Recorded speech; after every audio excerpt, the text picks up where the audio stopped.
Welcome to my channel SS Hindi story. आज की कहानी है बेटियां तो पराई होती है। एक शहर में अमन नाम का एक इंसान रहता था। अमन एक कपड़ों की दुकान पर काम करता था। उसकी बहुत साल पहले शादी हो गई थी। अमन को हमेशा से लड़का चाहिए था, क्योंकि लड़का वंश का कुलदीपक होता है, पिता का नाम रोशन करता है और बुढ़ापे का सहारा होता है। पर लड़की शादी करके चली जाती है। ऐसी सोच रखने वाला वह अपने पड़ोसियों को भी यह बात बताता था। शादी के कुछ साल बाद उसे 2 लड़के हुए। बड़े बेटे का नाम लव और छोटे बेटे का नाम कुश रखा। बाद में कुछ सालों बाद उसकी पत्नी का निधन हो गया। उसके बाद उसी ने उन दोनों बेटों का ख्याल रखा। समय बीता और उसके दोनों बेटे बड़े हो गए और अब दोनों बेटे नौकरी कर रहे थे। दोनों की शादी भी हो गई।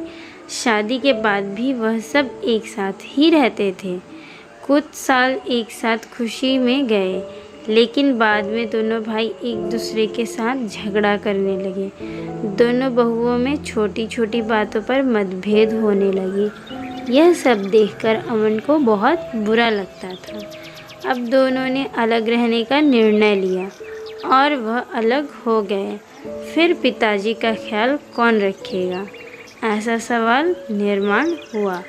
दोनों बेटे एक एक महीना संभालेंगे, ऐसा तय हुआ। अमन एक बेटे के साथ 1 महीने के लिए रहने लगा, फिर दूसरे बेटे के पास 1 महीना। ऐसा उसका बंटवारा हुआ। पर जैसे जैसे वक्त बीतता गया, वैसे वैसे बहुओं और बेटों में अमन को लेकर झगड़ा होने लगा। दोनों बेटों के घर में झगड़े का कारण अमन बनने लगा। यह बात अमन को अच्छे से समझ आई थी। अब अमन को पुरानी यादें याद आने लगी। उसने ज़िंदगी में कितनी बड़ी गलती की थी, यह उसे अब समझ में आ रही थी। पर अब क्या, इसका क्या फ़ायदा? आखिर दोनों बेटों ने पिताजी को वृद्धाश्रम भेजने का निर्णय लिया। एक दिन दोनों ही पिताजी को लेकर वृद्धाश्रम में गए। वहां जाने पर सभी औपचारिकताएं पूरी करके पिताजी को मिलकर वह दोनों अपने अपने घर वापस चले गए। बेटों के घर जाने के बाद अमन बहुत रोने लगा। उसके बाद वृद्ध आश्रम में कई लोगों ने उसे समझाया, पर वह बहुत दुखी हो गया था। अमन को वृद्धाश्रम में आकर 8-10 दिन हो गए थे। वह किसी से भी बातचीत नहीं करता था और एक पेड़ के नीचे बैठकर विचार में मग्न रहता था। वहाँ के लोग उसे पूछते थे, पर उसने किसी को भी कुछ नहीं बताया। कुछ दिनों में वह एक व्यक्ति से थोड़ा बहुत बोलने लगा। बाद में दोनों की अच्छी दोस्ती हो गई। एक दिन वह दोनों बैठे थे, तब वह व्यक्ति अमन को अपनी कहानी बताने लगा। वह बोला कि मुझे एक ही बेटा है। वह मेरे साथ छोटी छोटी बातों पर झगड़ा करता था। इस बात को मैं बहुत ऊब गया था। उस वजह से मैंने वृद्धाश्रम में रहने का निर्णय लिया। मुझे कभी कभी लगता था कि मुझे बेटे के साथ एक बेटी भी होती तो कितना अच्छा होता।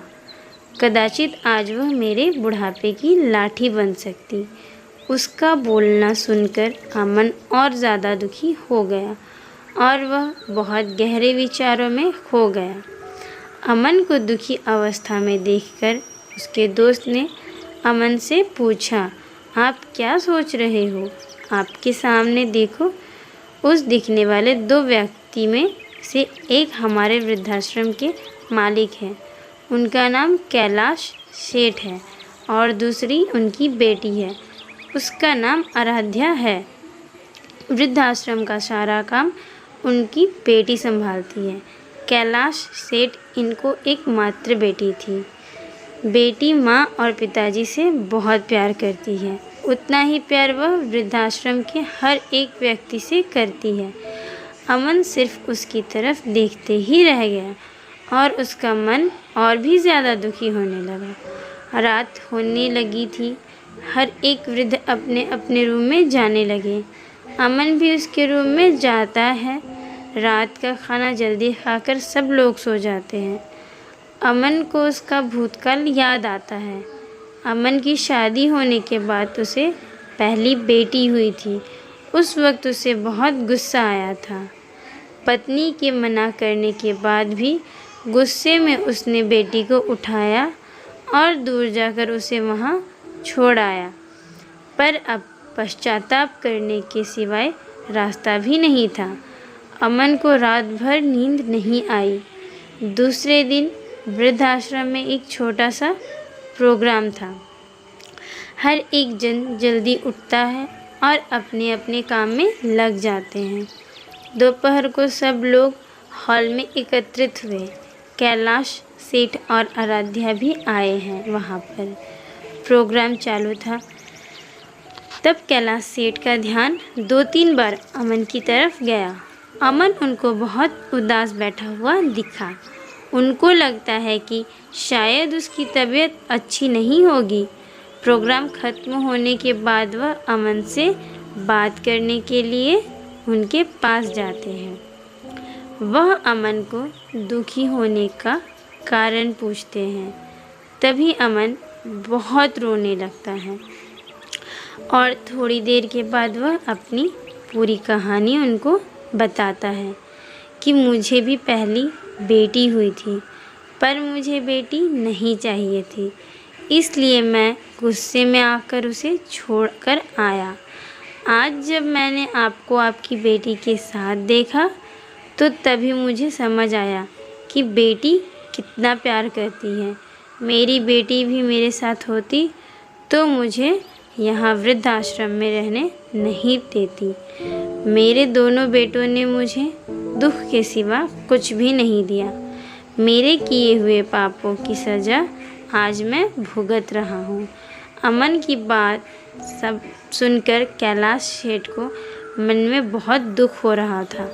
दुखी होकर वो अमन को बोलते हैं कि यह मेरी बेटी नहीं है, मुझे यह नदी किनारे मिली थी।